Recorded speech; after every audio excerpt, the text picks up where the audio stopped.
Chapter 9. Brian found it was a long way from sparks to fire. Clearly they had to be something for the sparks to ignite. Some kind of tinder or kindling, but what? He brought some dried grass in, tapped sparks into it, and watched them die. He tried small twigs, breaking them into little pieces, but that was worse than the grass. Then he tried a combination of the two, grass and twigs. Nothing. He had no trouble getting sparks, but the tiny bits of hot stone or metal, he couldn't tell which they were, just sputtered and died. He needed something finer, something soft and fine and fluffy to catch the bits of fire. Shredded paper would be nice, but he had no paper. So close, he said aloud, so close. He put the hatchet back in his belt and went out to the shelter, limping on his sore leg. There had to be something, had to be. Man had made fire. There had been fire for thousands, millions of years. There had to be a way. He dug into his pockets and found the $20 bill in his wallet. Paper. Worthless paper out here. But he could get a fire going. He ripped the 20 into tiny pieces, made a pile of pieces, and hit sparks into them. Nothing happened. They just wouldn't take the sparks. But there had to be a way, some way to do it. Not 20 feet to his right, leaning out over the water, were birches, and he stood looking at them for a full half-minute before they registered in his mind. They were beautiful white, with bark like clean, slightly speckled paper. Paper. He moved to the trees. Where the bark was peeling from the trunks, it lifted in tiny tendrils, almost fluffs.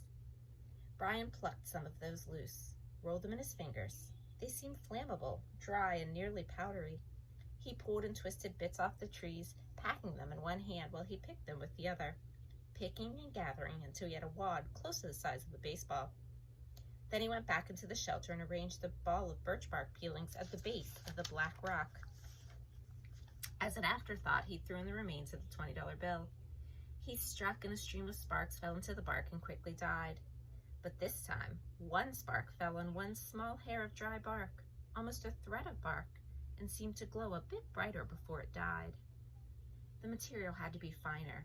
There had to be a soft and incredibly fine nest for the sparks. I must make a home for the sparks, he thought. A perfect home where they won't stay. They won't make fire. He started ripping the bark using his fingernails at first, and when that didn't work, he used the sharp edge of the hatchet, cutting the bark in thin slivers, hair so fine they were almost not there. It was painstaking work, slow work, and he stayed with it for over 2 hours. Twice he stopped for a handful of berries and once to go to the lake for a drink. Then back to work, the sun on his back, until at last he had a ball of fluff as big as grapefruit. Dry birch bark fluff. He positioned his spark nest, as he thought of it, at the base of the rock, used his thumb to make a small depression in the middle, and slammed the back of the hatchet down across the black rock. A cloud of sparks rained down, most of them missing the nest, but some, perhaps 30 or so, hid in the depression, and of those 6 or 7 found fuel and grew, smoldered, and caused the bark to take on the red glow. Then they went out. Close. He was so close. He repositioned the nest, made a new and smaller dent with his thumb, and struck again. More sparks, a slight glow, then nothing. It's me, he thought. I'm doing something wrong. I do not know this. A cave dweller would have had a fire by now. A Cro-Magnon man would have had a fire by now. But I don't know this. I don't know how to make a fire. Maybe not enough sparks. He settled the nest in place once more and hit the rock with a series of blows as fast as he could.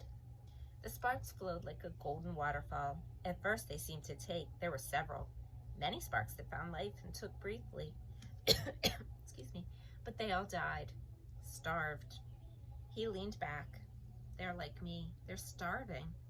It wasn't quantity. There were plenty of sparks, but they needed more. I would kill, he thought suddenly, for a book of matches.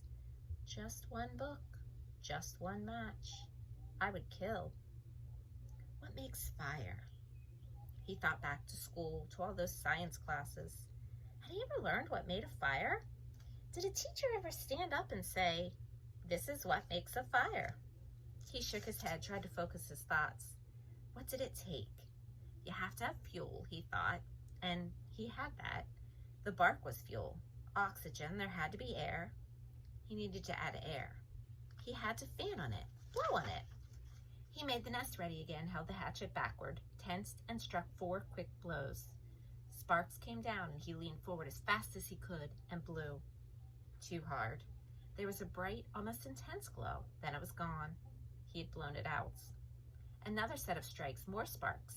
He leaned and blew, but gently this time, holding back and aiming the stream of air from his mouth to hit the brightest spot.